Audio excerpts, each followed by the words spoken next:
नमस्कार। देश परदेश में आपका स्वागत है। सतीश झा। हनुमान जयंती पर परसों रात दिल्ली में जहांगीरपुरी में दंगे चालू किए गए जानबूझ के। इस इलाके में आमतौर पे दंगे नहीं होते, शांतिप्रिय इलाका है। उस इलाकों में हिंदू और मुसलमान दोनों रहते हैं, मंदिर मस्जिद आसपास हैं। ऐसा कभी होता नहीं था। जो खबरें आई हैं उसमें सुबह से शाम तक कई जुलूस निकले, लेकिन शाम के जुलूस में कुछ लोगों ने वो पिस्तौल लेके आए, उनके पास लाठियाँ थीं, तलवारें थीं, बर्छे थे, जो भी थे, और उन्होंने जाके मस्जिद के सामने कुछ खुराफातें की, उस पर कूद गए, उन्हें भगवा झंडे लगाए। उसके पहले भी एक आध मस्जिद में लगा चुके थे, लोगों ने कुछ कहा नहीं, क्योंकि इस माहौल में मुसलमान को उकसाने की कोशिश की जाती है और वो समझदारी से वो भड़कना नहीं चाहते। तो वो कोशिश होती रही, लेकिन जो कोशिश हमारी हिंदुत्व ब्रिगेड ने कर रखी है, किसी तरह उनको भड़काएंगे, उन्होंने इस बार मस्जिद पे चढ़ के फिर भगवा झंडा लगाया और नारे लगाए कि जो इस देश पर रहेगा, अगर श्री राम नहीं बोलोगे तो रह नहीं सकते। नारे आप देख लीजिए, सुन लीजिए कि वो कह रहे हैं कि यहाँ सिर्फ उन्हीं का निवास स्थान है भारत जो श्री राम जय श्री राम बोलेंगे। ये अपने आप में गैर संवैधानिक है। ये अपने आप में भारत के चरित्र से एकदम अलग है। ये सीधी गुंडागर्दी है और इसके पीछे पुलिस भी है। पुलिस वाले खड़े थे, उनके साथ आते थे, और अब रिपोर्ट ये है कि वो वहाँ पहुँच रहे हैं। उन्होंने सिर्फ 14 लोगों को गिरफ्तार किया और सभी 14 मुसलमान हैं, उनमें कोई हिंदू नहीं है। किसी मुसलमान के पास दिखाया नहीं गया किसी वीडियो में कि उनके पास कोई बर्छा था या तलवार थी या डंडे थे या कुछ भी था, ऐसा दिखाया नहीं गया। लेकिन जो गिरफ्तारी हुई है वो सिर्फ मुसलमानों की हुई है, क्योंकि ये लग गया है कि बेसिक मोटा मोटी हमारा जो देश है जहाँ वो हिंदू राष्ट्र की तरह काम कर रहा है, जहाँ मुसलमानों के कोई अधिकार बचे नहीं हैं। कम से कम ऐसे मौक़ों पर उनके पास कोई अधिकार नहीं है।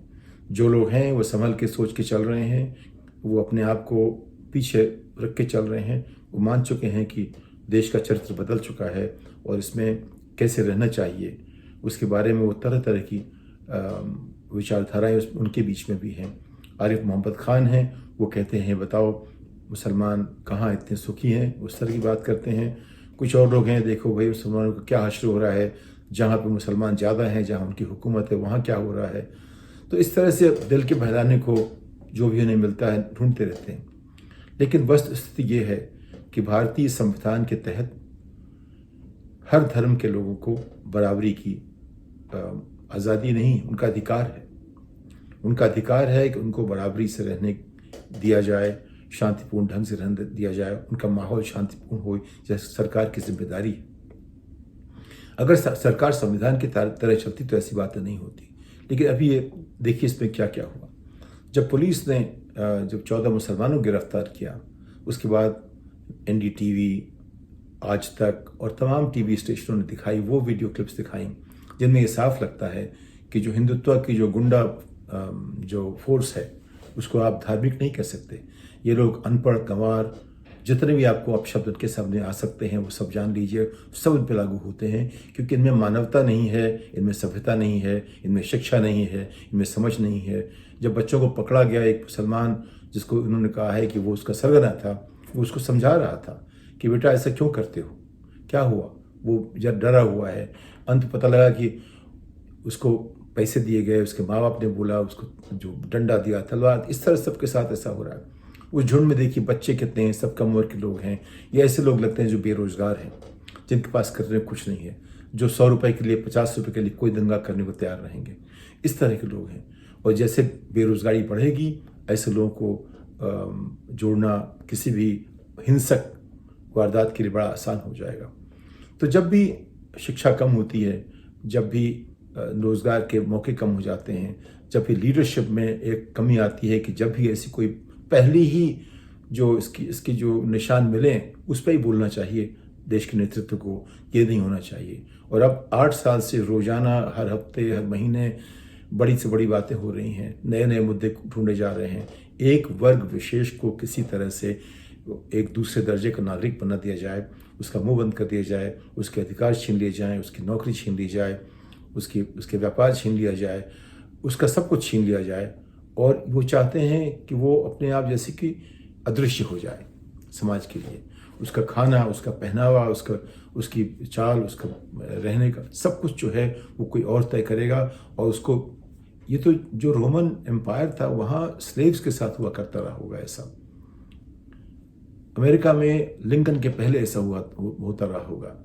लेकिन किसी भी सभ्य समाज में इस तरह की बात सोचना, लगता है कि वो एक तरह से एक अवगति हो रही है। और वो अवगति है, अगर हमारे नेता चाहेंगे कि हम 2000 साल पुरानी दिशा में चले जाएं, तो कुछ ऐसा ही माहौल बनता चला जाएगा। अभी आज एक विश्व बैंक की रिपोर्ट भी आई है। उसमें क्या कहा गया है कि भारत में 2011 से 2019 तक वो कम होती रही गरीबी, लेकिन 19 पर डिमोनेटाइजेशन के बाद से जो एक सिलसिला चालू हुआ है, उसमें गरीबी बढ़ना शुरू हो गई।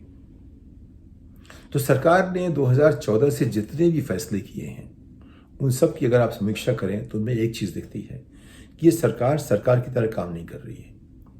ये कर रही है किसी की एक पसंद पे। सरकार का मतलब होता है सब सोच विचार के, सबको साथ लेके, एक साथ बहस करके, बातचीत करके चीज़ें बनाओ। जो मुद्दे 2014 के पहले जिन पे चुनाव लड़ा गया था, वो सब, उनमें से कोई भी जो वादा है वो पूरा नहीं हुआ। बल्कि जो मुद्दे, वो जो छुपे हुए मुद्दे थे, वो छुपे हुए मुद्दे जो संघ के थे और उनकी मूल भावनाओं के थे, वो क्या थे? 370, कश्मीर, मुसलमान, बंगाल, केरल, तुष्टीकरण, ये सब जो मुद्दे थे उनके ऊपर काम हुआ। लेकिन जो गवर्नेंस, गुड गवर्नेंस, गरीबी हटाना, विकास, किसी ने कहा कि आज जो है मुसलमानों पर अत्याचार का नाम विकास कर दिया गया है, नाम बदल दिए गए हैं।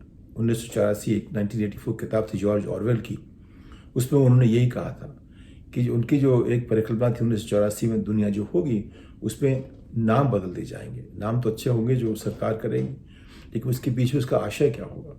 तो अगर उस तरह से देखें, आज ज़रूरत थी कि हर विपक्षी नेता, हर राष्ट्र की नेता, चाहे वो किसी भी धर्म का हो, किसी संप्रदाय, किसी पार्टी का हो, वो इसकी निंदा कहता कि ऐसा नहीं होना चाहिए। कितनों ने किया बताइए? कोशिश एक नेता ने की, कुछ आगे बात नहीं बढ़ी, बल्कि आपस में होड़ लगी हुई है कि कौन कितना बड़ा हिंदुत्ववादी है। अगर आदित्यनाथ योगी ने कुछ किया, अब वहाँ नरोत्तम मिश्रा का इंटरव्यू देखिए आप, जो उसमें ना सभ्यता है ना समझ है। वो खाना खा रहे हैं, टीवी पे बरखा दत्त को इंटरव्यू दे रहे हैं, पानी पी रहे हैं, वो इस तरह बोल रहे हैं कि जैसे सारा ज्ञान उन्हीं के पास है, सारी समझ उन्हीं के पास है, वो भगवान है, वो कहेंगे वही होगा। इस तरह के जो ऐसे नेताओं को क्या करेंगे आप, जिनमें ये समझ भी नहीं है कि कैसे किसी तरह व्यवहार करते हैं, जिनमें जो मोटी जो शालीनता वो भी खत्म हो गई है, उनसे कैसे अब बात की जाएगी? तो वहाँ पे होड़ लगी हुई है नरोत्तम मिश्रा और शिवराज सिंह के बीच में कि कौन कितना बड़ा हिंदुत्ववादी है। और कर्नाटक की हालात देखी है और गुजरात का हाल देखा, वहाँ भी यही हो रहा है कि 100 लोग आके उन्होंने मस्जिदों पे भगवा चढ़ा दिया।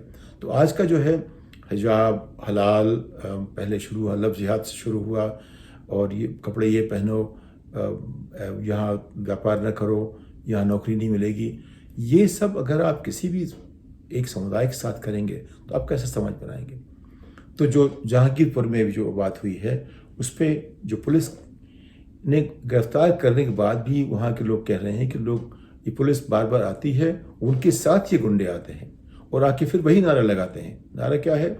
देश में रहना होगा तो जय श्री राम कहना होगा, और जो और तरह की, जिनके हम ऐसे नारे जिनको हम अपनी ज़ुबान से कहना भी नहीं चाहते, उस तरह के घटिया नारे आप हमारे ये जो उनके शह से लगाए जा रहे हैं, इसकी क्या ज़रूरत है? जो लोग शांति की बात करते हैं उनको आप बुरा मानते हैं।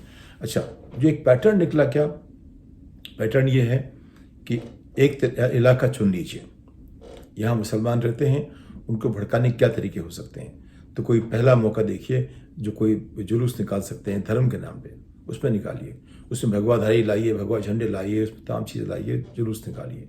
जुलूस निकाल, जहाँ मस्जिद मिले वहाँ नारे उनके खिलाफ लगाइए, मुसलमानों के खिलाफ लगाइए, वहाँ जय श्री राम की बात करना शुरू कर दीजिए। ये सारे नारे असंवैधानिक हैं। जब उसके बाद मस्जिद चढ़ जाइए, वो भगवा लगाइए, कोई हल्ला करे तो उसको डांटिए, वो ज़्यादा करे उस पर पत्थर फेंकिए, पत्थर फेंकिए तो वही पत्थर का उसने फेंका, अच्छा वो पत्थर फेंक रहा है, और उसके बाद पुलिस को बुलाइए, कहीं किस हमारे पत्थर फेंका था। तो ये कहीं भी नहीं कोई पूछता पुलिस वाला कि भाई शुरुआत किसने की, उकसाया किसने, क्यों, किसने, कैसे हुआ।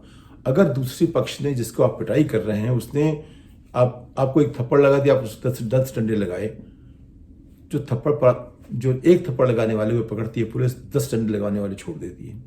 उसके बाद अगर पकड़ा भी गया किसी गलती से तो उसको जज छोड़ देता है। अगर मुसलमान है तो 20 महीने बाद भी बेल नहीं मिलेगी, हिंदू है तो 2 दिन बाद बेल मिल जाएगी।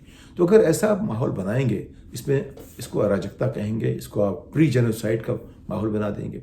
लोग कहते हैं हमको, रुवांडा किताब पढ़ी हो आपने, वो तुत्सी और हुटू की बात लोगों को याद आ रही है। जो जेनोसाइड जो वॉच अमेरिका से करती है, एक छोटी सी संस्था जिसने कई सारे प्रेडिक्शन किए कि यहाँ पे नरसंहार होगा, उस तरह नरसंहार हुए। वो कहती है कि भारत उस स्टेज पे पहुँच रहा है धीरे धीरे। इस बात को कैसे समझें? समझना बड़ा अजीब सा लगता है कि हमारा देश उस तरह बढ़ता जा रहा है। सबसे अजीब बात यह है कि हमारे जो सरकार के नेता हैं, कोई कुछ नहीं बोल रहे हैं। उससे लगता है कि या तो कई चीज़ें हैं, या तो उनका पूरा समर्थन है, या इसके पीछे वही है, या इसकी जो पूरी कंस्पिरेसी है किसी बड़े स्तर पर तय की गई है, या वो मौन समर्थन है।